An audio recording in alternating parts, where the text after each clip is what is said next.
আমার খালার ৮ মাসের সন্তান পেটে থাকা অবস্থায় মারা গেছেন।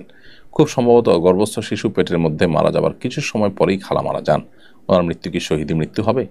মা মারা গেলে কি পেটের শিশুর সিজার করে বের করে নেওয়া জায়েজ হবে? মাসিকের সময় মোবাইলে কোরআন তেলাওয়াত করা যাবে কি না? অনেক মুসলিম কাঁকড়া খায়। কাঁকড়া খাওয়ার বিধান কি? সমকামিতার গুনাহ কি তওবা করলে মাফ? আমার ছেলের বয়স 4 বছর। ওর অনেক রাগ, অনেক জেদ, সে কাউকে দেখতে পারে না, আমাদেরও দেখতে পারে না। আমি পাগল হয়ে যাচ্ছি, পরামর্শ দিয়ে বাজিতে করবেন। ঝিনুক থেকে মুক্তা তৈরি এবং এই মুক্তার ব্যবসা করা ইসলামী দৃষ্টিকোণ থেকে হালাল নাকি হারাম? উল্লেখ্য, মুক্তা সংগ্রহের সময় ঝিনুকটা মরে যায় বা মেরে ফেলা হয়, এক্ষেত্রে ইসলাম কি বলে? এমনি জোবাইর আল হাবিব আপনি লিখেছেন, আমার বন্ধুর সাথে 1 বছর ধরে কথা বলে না, এখন এজন্য কি আমার গুনাহ হবে? আপনার বন্ধুর সাথে যদি আপনি কথা বলা ইন্টেনশনালি বর্জন করে চলেন, তাহলে সেক্ষেত্রে তো অবশ্যই গুনাহ হবে। কারণ নবী করিম সাল্লাল্লাহু আলাইহি ওয়াসাল্লাম বলেছেন, লা ইয়াহিল্লু মালু মুসলিমিন ইল্লা লা ইয়াহিল্লু লিমুসলিমিন আন ইয়াহজুরা আখাহু ফাওকা সালাতি লায়াল।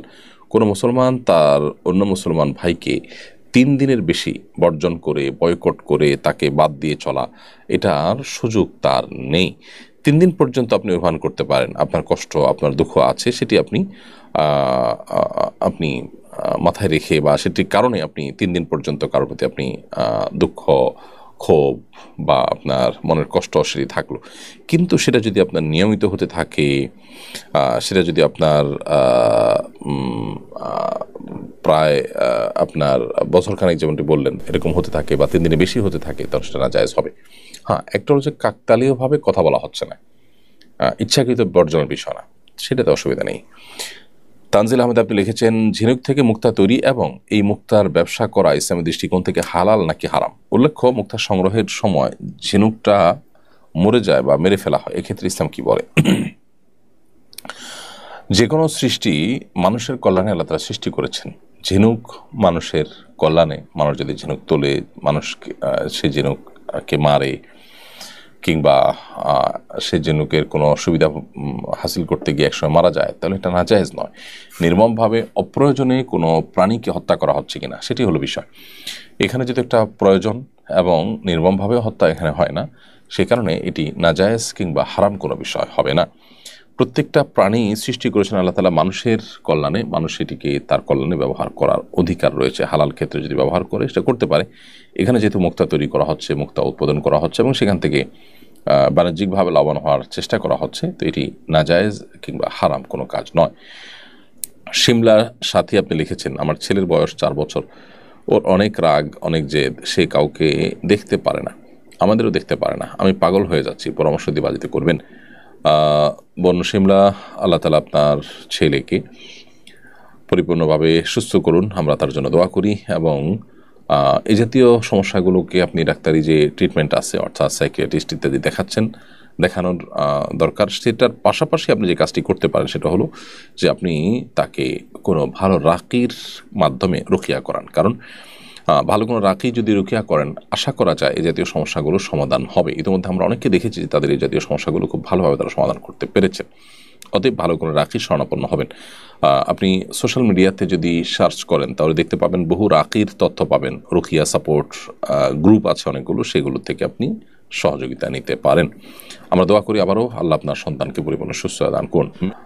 মোহাম্মদ তারিকুল ইসলাম লিখেছেন, সমকামিতার গুনাহ কি তওবা করলে মাফ হবে? হ্যাঁ, এমন কোনো অপরাধ নেই যেটি আল্লাহ তাআলা তওবা করলে মাফ করবেন না। কেউ এই অপরাধে লিপ্ত হয়েছেন, আল্লাহর কাছে যদি কায়মুল হককে মাফ চান, আল্লাহ তাআলা আশা করে যে মাফ করবেন। কারণ হক নষ্ট করে থাকলে তার ক্ষমাটাও গুরুত্বপূর্ণ এক্ষেত্রে।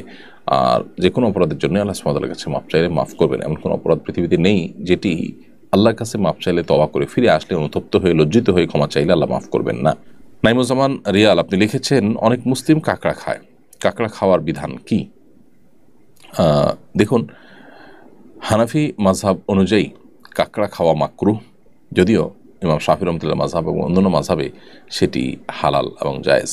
মাকরুহের মানে কিন্তু হারাম নয়, অর্থাৎ অপছন্দনীয়, না খাওয়া উত্তম। শরিয়ার একটা বিধান, অর্থাৎ সেটা অ্যাভয়েড করা উচিত। বাট খেলে যে কেউ হারামে লিপ্ত হয়েছে, কাবিরা গুনাহ লিপ্ত হয়েছেন, ব্যাপারটিকে সেভাবেও দেখার সুযোগ নেই।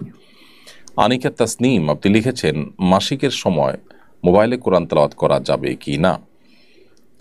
বোন আনিকা, মাসিকের সময় কোরআনে কারিমের তেলাওয়াত করার ক্ষেত্রে বেশিরভাগ ওলামা ইকরাম বা জমহুর ওলামা ইকরাম যে আছে, তাদের মত হলো যে আপনি এটি করতে পারবেন না।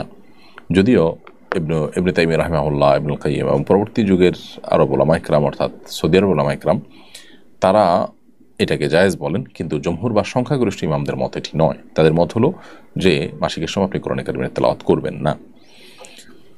এসকে খালিদ হাসান লিখেছেন, আমার খালার 8 মাসের সন্তান পেটে থাকা অবস্থায় মারা গেছেন। খুব সম্ভবত গর্ভস্থ শিশু পেটের মধ্যে মারা যাবার কিছু সময় পরেই খালা মারা যান। ওনার মৃত্যু কি শহীদি মৃত্যু হবে? মা মারা গেলে কি পেটের শিশুর সিজার করে বের করে নেওয়া জায়েজ হবে? যদি পেটের শিশু বেঁচে থাকে তাহলে তো সিজার করে বের করতে পারেন, আর যদি মারা যায় তাহলে তার প্রয়োজন নেই। এবং গর্ভধারণ করতে গিয়ে বা গর্ভ খালাস করতে গিয়ে কোনো মা যদি মৃত্যুর মুখে পতিত হন, তাহলে নবী সাল্লাল্লাহু আলাইহি ওয়াসাল্লাম হাদিসের আলোকে তিনি শাহাদাতের মর্যাদা লাভ করবেন ইনশাআল্লাহ তাআলা।